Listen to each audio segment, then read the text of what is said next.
St Andrews laid down very clearly that there had to be a financial package, and both the Government of the United Kingdom and the Government of the Republic of Ireland committed themselves to that.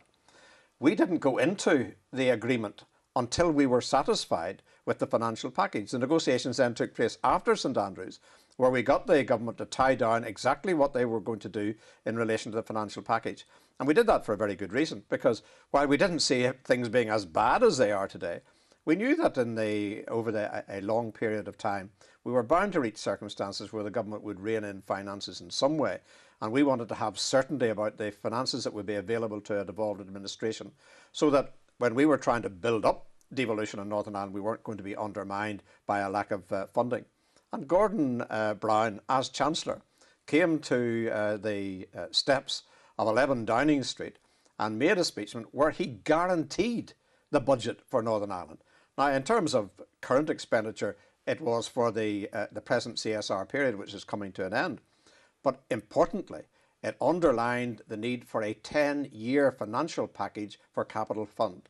And that was £18 billion over 10 years. And from what I'm getting from Treasury, there is every prospect that the government intend to reduce that by 50%. So a 50% reduction of capital would be a breach of the undertaking that we were given. Surely any reduction would be a breach, but are you willing to accept some reduction? Well, we wouldn't accept any reduction. We'll obviously, at the end of the day, if we get less money, we have to deal with less money. But it shouldn't stop us from saying, look, you did a deal. This goes beyond the Barnett formula. This is one of the areas where the government should be upholding the arrangements that were made. And it's interesting to know that the Republic of Ireland stood by the element of the financial package that was their responsibility. And what did George Osborne say when you put this to him? Well, I have to be honest, I think, to be fair to the Chancellor, I'm not sure that the Chancellor would have been across those issues, because he wasn't at St Andrews, he wasn't a part of the negotiations that followed. And we have indicated that we will provide him with some paperwork that shows some of the detail of those arrangements. And I hope that he will consider those matters, because it would be very important for Northern Ireland and particularly important for the construction industry. There's a new UUP leader, Tom Elliott. You said you want to work with him. He's thrown that back in your face to some extent in recent comments. Do you still want to work with him? That was bizarre, wasn't it? I've never before offered congratulations to somebody to get attacked by that person for doing so. I hope things settle down there, and I can well understand that there are some internal pressures in the Ulster Unionist Party that may be making life difficult for him. I mean, Tom and I sat down together at Hatfield House, and I know what his view is on issues of better cooperation within unionism. And I really do want... Just spell it out for your understanding of it from Hatfield. Well, I think we both recognise, whether at Hatfield or elsewhere, I think everybody recognises that why would unionists be at each other's throats or headbutting each other when they could be making progress in the interests of unionism together? And that's what I want to see us doing. We're two separate parties at the present time. I'd like there to be one unionist party. But, I can read the tea leaves sufficiently to know that's not going to happen in the immediate future. So let's get the best possible relationship so that we're working together in the executive, in the assembly and outside in the interests of unionism. You're working together at Belfast City Council, for instance, with the forthcoming local government elections in mind. Is that the sort of cooperation you want to see extended to the assembly elections, talking about candidates, who runs where, how many candidates are run and that sort of thing? Well, I'm not going to be prescriptive, because I don't want to make life difficult for anybody else. We'll talk about these issues and we'll see how far it is possible to go. But it can be anything from working together in the Assembly to ensure that a unionist agenda is to the forefront. It can be working together in the Executive to take common positions on key issues. It can be working in elections to ensure the maximum turnout of unionists, and it can be working in local government, both at the level of pursuing a programme together, or indeed electorally it can be to ensure that we maximise the unionist vote. Have you had any discussions with the UUP about tactics for the Assembly elections so far? Well, we've touched on all of those issues over a long period of time under the previous leadership.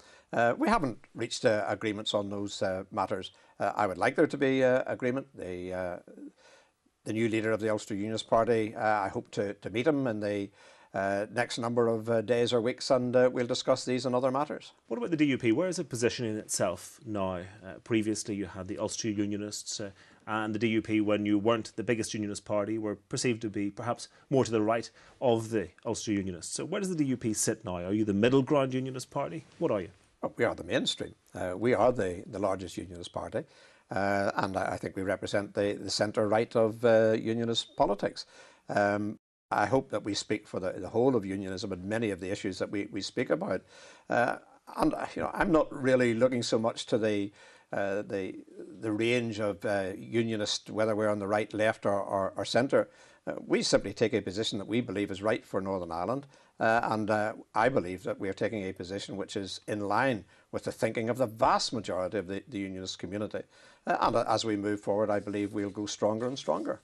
Is the key concern for you in talking to the Ulster Unionists what seems to be the concern for some of them, that Martin McGuinness could become First Minister? How concerned are you about that? Well, I think that very clearly we were concerned about that issue, not so much because of the personalities involved, but I'm a unionist. I want there to be a unionist First Minister. I don't want the Queen snubbed when she comes to Northern Ireland by the refusal of a First Minister to meet her. I don't want regiments that are out in the battlefields of Afghanistan having a First Minister who won't go out to see them or who won't attend functions for them. I don't want someone going around the world representing Northern Ireland but putting forward an anti-unionist perspective of what's happening here. So, clearly I want there to be a unionist First Minister, and that was the work that we successfully did at St Andrews, because we changed the faulty agreement that David Trimble had made on the issue of First Minister, where it was something that had to be argued about as soon as the elections were over. There was no automatic outcome. At St Andrews, we changed it for an automatic outcome, that the largest party in the largest designation, and for the foreseeable future that will be a unionist largest designation, will be the First Minister. Regrettably, the government, some side deal that they had done with either the SDLP or Sinn Féin or both, changed that in the legislation. And the way the legislation went through the House of Commons, the amendments were not even taken.